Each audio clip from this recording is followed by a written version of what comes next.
Salve pessoal, tudo bem? Está no ar o episódio 61 do podcast da Página 5. Aqui Rodrigo Casarim. Página 5 é também a coluna de livros que edito no portal UOL. Estou no Facebook como Página 5, no Instagram como Página.5 e no Twitter como @rodcasarim, Casarim com S e com N. Antes das chamadas, um aviso.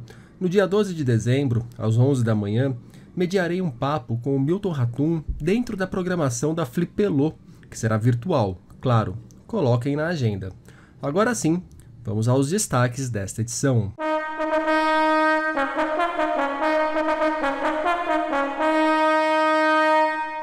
O caminho para Clarice Lispector se transformar numa gigante de nossa literatura.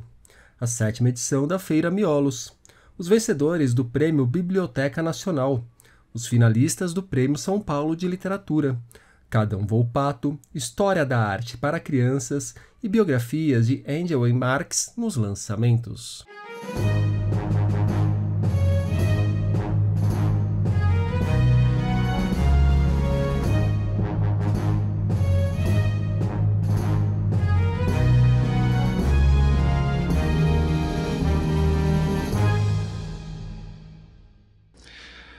Clarice, a partir de qual momento você efetivamente decide assumir a carreira de escritora? Eu nunca assumi. Por quê? Eu não sou uma profissional, eu só escrevo quando eu quero. Eu sou uma amadora e faço questão de continuar a ser amadora. Profissional é aquele que tem uma obrigação consigo mesmo de escrever. Ou então com o outro, em relação ao outro. Agora, eu faço questão de não ser um profissional, para manter minha liberdade. A sua produção ocorre com frequência? Ou você tem períodos de produzir intensamente? Tem período de produzir intensamente e tem períodos hiatos, em que a vida fica intolerável. Esses hiatos são longos ou não? Dependem, pode ser longos. E eu vegeto nesse período. Ou então para me salvar, me lanço logo uma outra coisa. Como, por exemplo, acabei a novela, estou meio louca, então estou fazendo a história para criança. Começa essa edição do podcast voltando à entrevista que Clarice Lispector concedeu ao jornalista Júlio Lerner em fevereiro de 1977.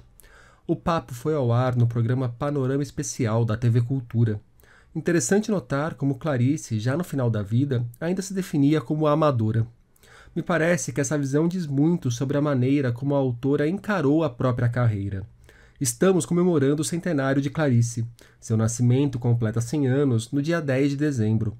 Aqui no podcast, já ouvi Marina Colasanti sobre as grandes personagens da autora de A Hora da Estrela, já contei histórias da amizade entre Clarice e Lídia Fagundes Telles e também já ofereci um caminho para quem quer mergulhar na obra da escritora. Fiz tudo isso contando com uma preciosa ajuda de muita gente que lê, estuda e admira Clarice. Quando me deparo com um nome como o de Clarice, uma pergunta sempre ronda a minha cabeça. Em qual momento a pessoa deixa de ser uma boa escritora ou uma escritora em ascensão para se tornar uma gigante como Clarice Lispector é hoje? A pergunta não tem uma resposta certeira. Talvez por isso que até o final da vida, Clarice tenha carregado consigo dúvidas e incertezas a respeito do próprio trabalho e, acima de tudo, da recepção do próprio trabalho. Essa apreensão acompanhou Clarice desde o início de sua trajetória. Ali no começo, após publicar Perto do Coração Selvagem, seu romance de estreia lançado em 1943, a falta de crítica sobre o livro perturbava a escritora. Podemos perceber isso numa das correspondências presentes em Todas as Cartas, livro reunindo missivas de Clarice que a Rocco publicou há poucas semanas. Numa mensagem escrita em junho de 1944, a jovem escritora pede opinião sobre seu trabalho a um já consagrado Mário de Andrade. Ouçam só. Acostumei-me de tal forma a contar com o Senhor, que, embora temendo perturbá-lo e não lhe despertar o menor interesse, escrevo-lhe esta carta. O fato do Senhor não ter criticado meu livro serve evidentemente de resposta, e eu a compreendo. No entanto, gostaria de bem mais do que o silêncio. mesmo que para sair deste sejam necessárias certas palavras duras. Peço-lhe que interprete minha carta como quiser, mas não veja nela falsa humildade. Quem leu a carta pra gente foi a mestra em teoria da literatura e poeta Luna Vitrolira, autora de A Quenda, O Amor às Vezes é Isso, finalista do Jabuti do ano passado. Pouco tempo depois, quem escreveria sobre a estreia de Clarice seria ninguém menos do que Antônio Cândido, então também um jovem que aos 25 anos começava a trilhar o caminho que o transformaria em outro gigante de nossa literatura. A Folha republicou em 2001 um fragmento do texto que Cândido escreveu em julho de 1944. Na ocasião, o crítico apontou virtudes no trabalho de Clarice, mas também considerou a realização aquém do que a autora teria se proposto a fazer em Perto do Coração Selvagem.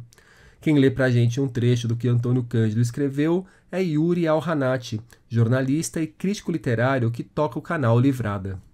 Quanto mais não valesse, o livro da senhora Clarice Lispector valeria essa tentativa, e é como tal que devemos julgá-lo, porque nele a realização é nitidamente inferior ao propósito. Original não sei até que ponto será. A crítica de influências me mete certo medo, pelo que tem de difícil e, sobretudo, de relativa e pouco concludente. Em relação a Perto do Coração Selvagem, se deixarmos de lado as possíveis fontes estrangeiras de inspiração, permanece o fato de que, dentro da nossa literatura, é uma performance da melhor qualidade. A autora, ao que parece uma jovem estreante, colocou seriamente o problema do estilo e da expressão, sobretudo desta. Sentiu que existe uma certa densidade afetiva e intelectual que não é possível exprimir se não procurarmos quebrar os quadros da rotina e criar imagens novas, novos torneios, associações diferentes das comuns e mais fundamente sentidas. A descoberta do cotidiano é uma aventura sempre possível e o seu milagre, uma transfiguração que abre caminhos para mundos novos. A carta de Mário de Andrade e a crítica de Antônio Cândido nos dão uma ideia de como o nome de Clarice Lispector começou a se tornar o que é hoje. Quem recentemente se debruçou sobre parte desse processo foi a pesquisadora Ana Elisa Ribeiro. A Ana é doutora em Linguística Aplicada e lidera o grupo de estudos Mulheres na Edição. Ela acaba de lançar pela Macabeia o livro O Ar de uma Teimosia, no qual analisa as publicações e as dificuldades de legitimação de 3 escritoras: Henriqueta Lisboa, Lúcia Machado de Almeida e, claro, Clarice Lispector. Fiz a pergunta-chave para a Ana Elisa. Em qual momento a Clarice deixa de ser uma autora em ascensão para se transformar numa gigante? A partir disso, ela nos dará um ótimo panorama da trajetória, dos percalços e dos incômodos da própria Clarice e de características do mercado editorial. É muito difícil falar o momento em que um autor, né, ou uma autora deixa de ser um escritor em ascensão para virar um gigante. Isso aí pode não acontecer nunca, inclusive. Tem umas figuras que conseguem fazer esse trajeto.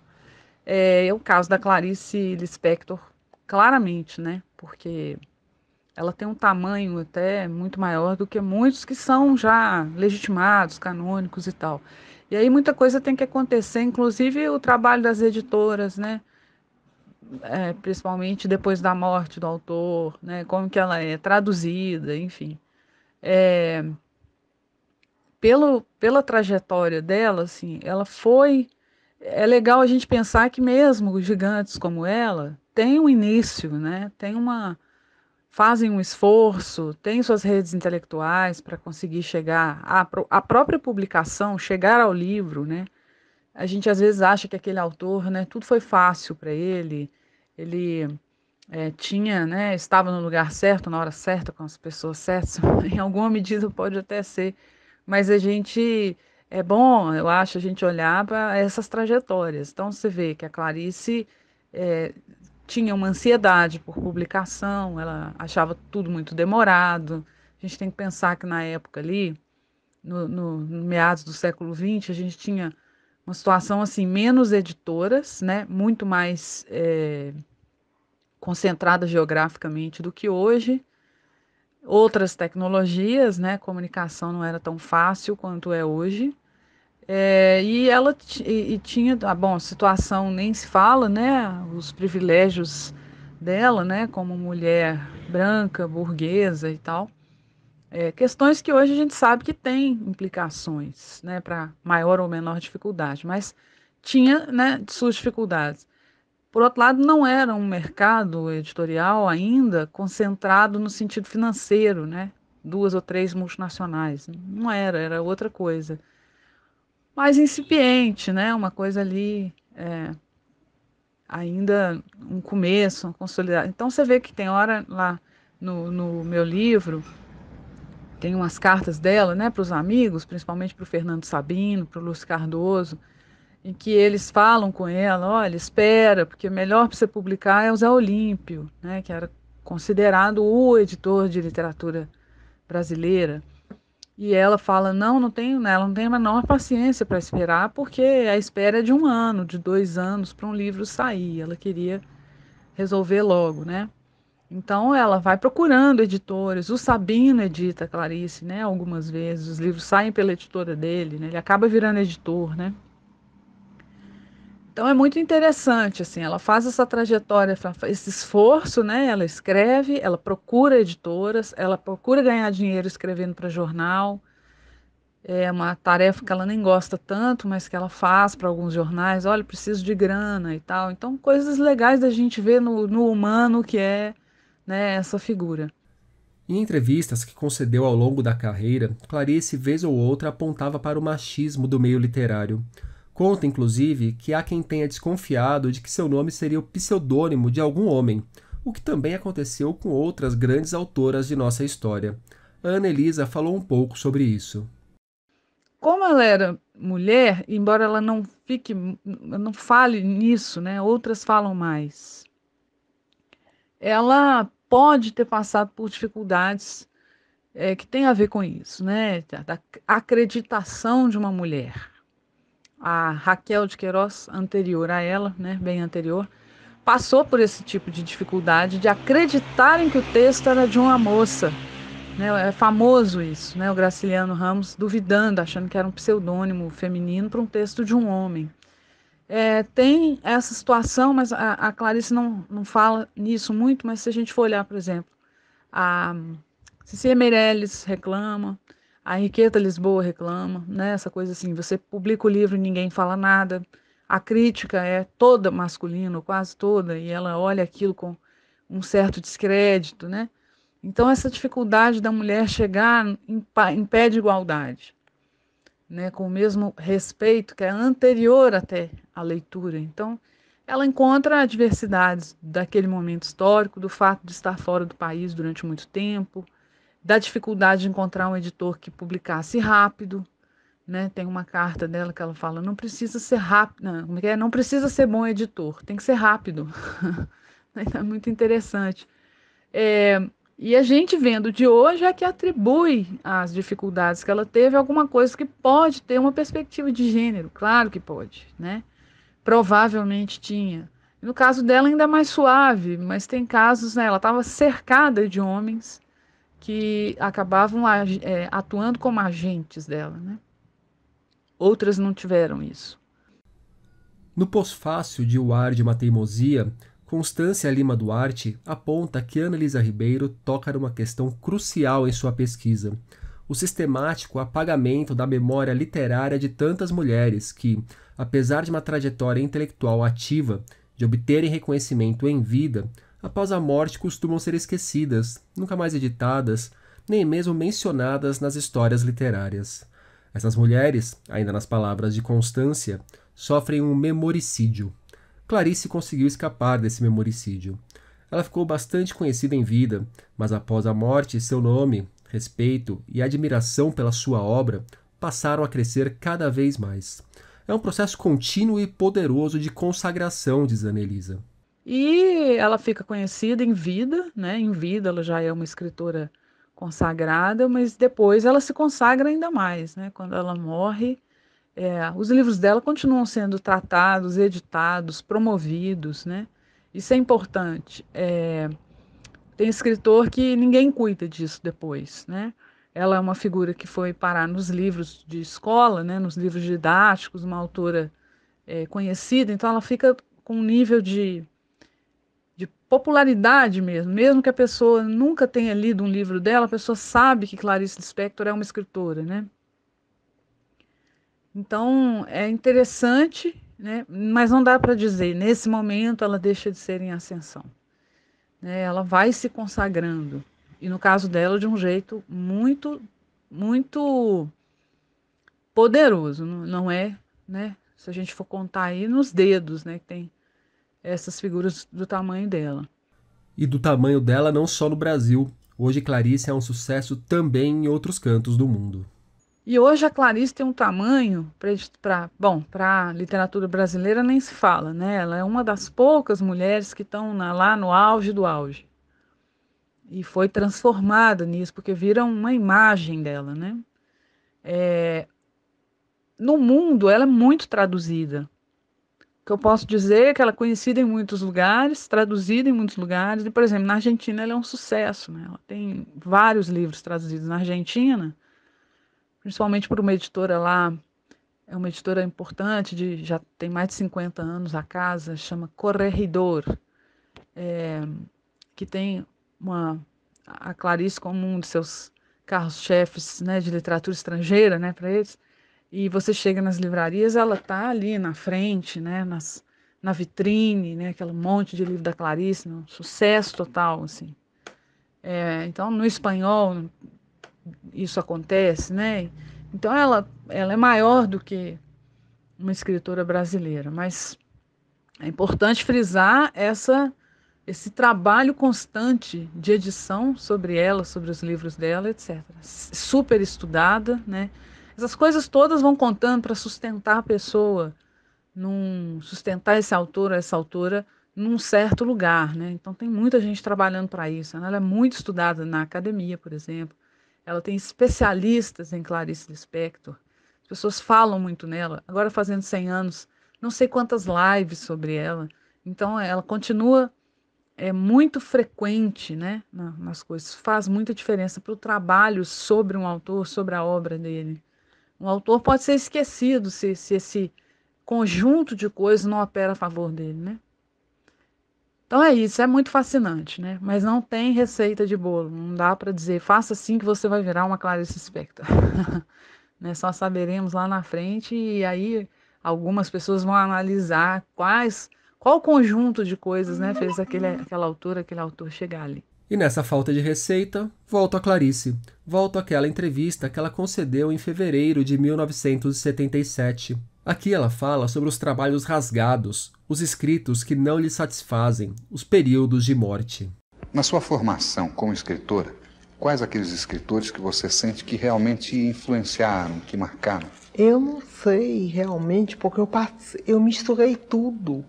Eu lia livro, romance para mocinha, livro cor-de-rosa, misturada com Dostoiévski. Eu escolhia os livros pelos títulos. E não pelos autores, que eu não tinha conhecimento nenhum. Misturei tudo.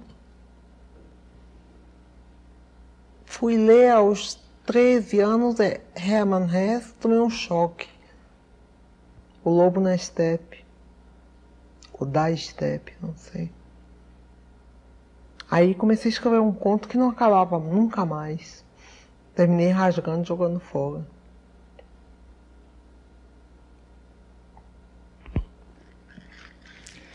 Isso acontece ainda agora, de você produzir alguma coisa e rasgar? Eu deixo de lado ou rasgo. Não, eu rasgo, sim. É produto de reflexão ou uma emoção Raiva, instantânea? um pouco de raiva. Com quem? Comigo mesmo. Por que, Clarice? Sei lá, eu tô meio cansada. Do quê? De mim mesmo. Mas você não renasce e se renova a cada trabalho novo? Bom, agora eu morri. Vamos ver se eu renasço de novo. Por enquanto eu tô morta.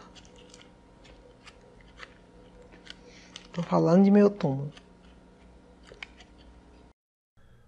Por enquanto estou morta. Vamos ver se eu renasço de novo. Clarice, você está vivíssima, Clarice. Nos dias 5 e 6 de dezembro rolará a 7ª edição da Miolos, uma das principais feiras de editoras e artistas independentes do país. Desta vez, claro, o encontro será virtual e contará com mais de 100 profissionais de 15 estados diferentes. Bate-papos e palestras sobre o universo das publicações independentes acontecerão no Instagram, no site da Miolos e no YouTube da Biblioteca Mário de Andrade, parceira na empreitada. Nessa sexta, dia 4, haverá um esquenta com organizadores de algumas das principais feiras nacionais de arte impressa, conversando sobre esses eventos no ambiente virtual e as experiências que já rolaram durante a pandemia. Deixarei o site da Miolos para que vocês vejam com calma tudo o que vai acontecer. A Biblioteca Nacional anunciou os vencedores deste ano de sua premiação literária. Menalton Braff levou em romance Graças a Além do Rio dos Sinos, que saiu pela editora Reformatório. O autor apresentou o livro na edição 29 do podcast. A categoria Contos foi para Jari de Arraes por Redemoinho em Dia Quente, publicado pela Alfaguara. Tem papo com a Jaride sobre esse livro no Além da página 5. Já em poesia, quem ficou com o prêmio foi Maria Fernanda Elias Maglio, por 179, Resistência, publicado pela Patuá. Deixarei um link com o caminho para a lista completa de premiados. E o Prêmio São Paulo de Literatura anunciou os finalistas da edição de 2020 do certame.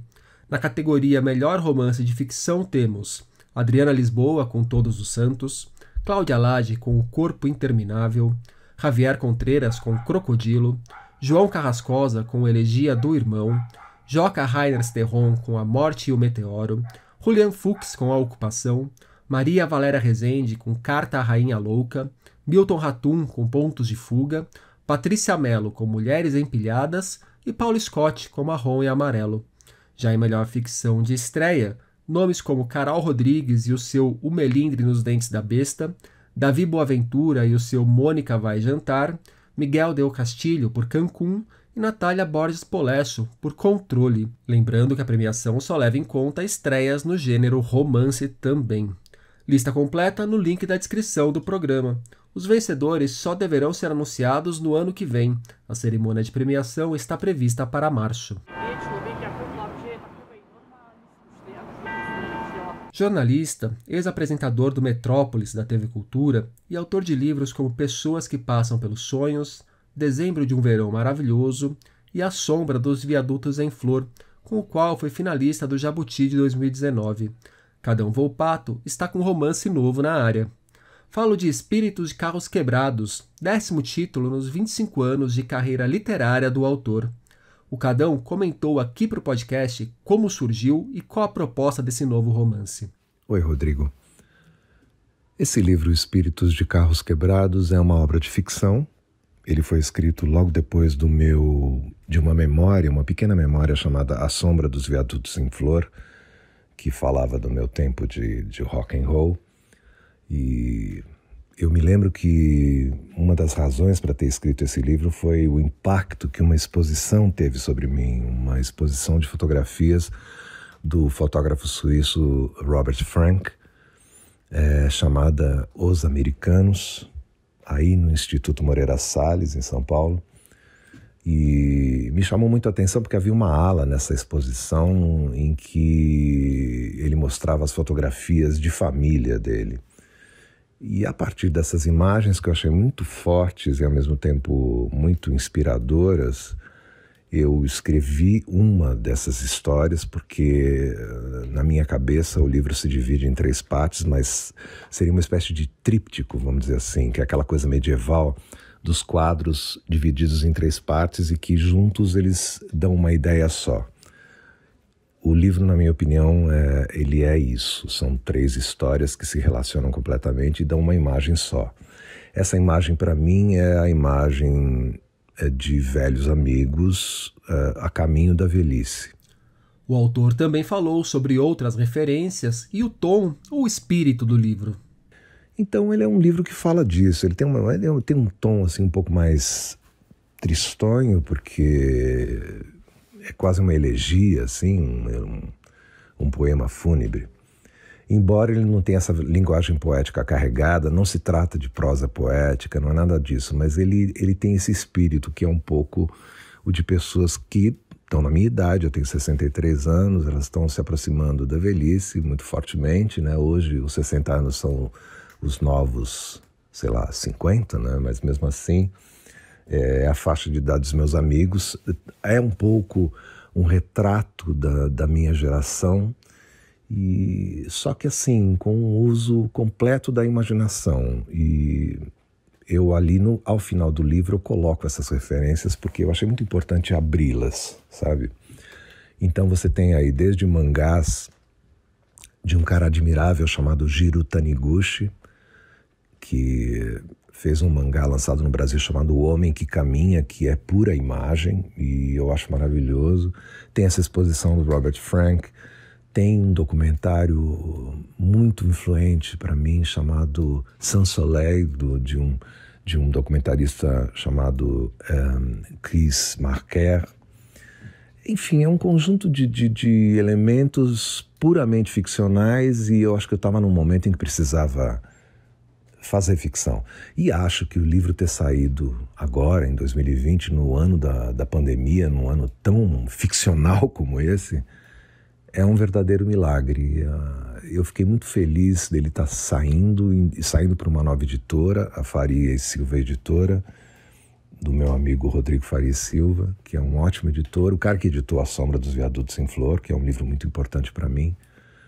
Então é um motivo de grande felicidade. Eu espero que as pessoas também entrem nesse espírito do livro, que tem um elemento tristonho, mas ele também é engraçado muitas vezes, e eu acho que tem gente de carne e osso, embora sejam pessoas não exatamente reais. Tá bom? Um abraço. Para quem não sabe, o Cadão foi guitarrista e vocalista do Fellini, importante banda do rock nacional dos anos 80. Espíritos de Carros Quebrados sai pela editora Faria e Silva, que, diga-se, tem publicado uns nomes bem bons. É a editora nova que merece atenção. Uma criança que, ao longo das páginas, passeia por momentos importantes da história da arte mundial. De forma bem breve, é o que encontramos em Os Mundos de Diana, livro infantil que nasce de uma parceria entre a artista visual Vanessa Rosa e a artista francesa Claire Parisel. As duas são também historiadoras da arte. A Vanessa falou pra gente como nasceu e como desenvolveu a ideia do livro. Os Mundos de Diana é, acima de tudo, uma homenagem à minha irmã, Diana Rosa, que faleceu em 2014. A ideia nasceu de uma conversa com a coautora, minha amiga francesa Claire Parisel, com quem eu gosto de debater sobre teorias de história da arte. A gente queria fazer um livro ilustrado que brincasse com diferentes tradições pictóricas e com o próprio objeto do livro. Então a gente procurou fazer um projeto mais lúdico possível e acessível, mas ao mesmo tempo todo baseado em pesquisa. Então a gente tentou ressaltar trocas culturais que existiam entre várias épocas, como os mouros e a Renascença italiana, e inúmeras discussões de história da arte aparecem ao longo da narrativa, tipo a ideia de pintura como janela, a arte contemplativa chinesa, a criação como ato divino e a personagem feminina que passa a ser agente da própria história no lugar de seguir o narrador, que é masculino. A ideia é que Os Mundos de Diana se transforme num projeto multimídia, com animações baseadas em imagens de museus e filtros de Instagram, por exemplo. A pré-venda da obra já está sendo feita pelo Catarse, link na descrição do programa. 2 lançamentos co-irmãos da Boitempo. A editora acaba de publicar as biografias de Karl Marx e Friedrich Engels. Da parceria entre os dois, nasceram trabalhos como O Manifesto Comunista. Friedrich Engels, uma biografia, foi escrita pelo jornalista e historiador alemão Gustav Meyer. Ela foi publicada originalmente em 1936 e somente agora ganha uma edição no Brasil, na comemoração do bicentenário do biografado. A tradução é de Pedro Davoglio. Já Karl Marx, uma biografia, é fresquinha mesmo. Não me parece exagero apontá-la como resultado do trabalho de toda a vida de José Paulo Neto, estudioso da obra de Marx. O José Paulo, professor emérito da Universidade do Rio de Janeiro, é apresentado como alguém que se dedica a garimpar preciosidades esquecidas da literatura anticapitalista. Karl Marx, uma biografia, é daqueles livros que impõem respeito. São 816 páginas, mais de 1000 notas de rodapé, que na verdade estão no final do volume, 2 cadernos de imagens e uma bibliografia que forma um pequeno calhamaço. E nos últimos dias, na página 5, nós tivemos destaques da Comic Con deste ano e destaques das edições virtuais da Flip, da Flipelô e da Bienal do Livro de São Paulo. Por hoje é isso aí, pessoal. Indiquem tanto o podcast quanto a coluna para os amigos e inimigos. Um abraço, um beijo, um aperto de mão e até a semana que vem.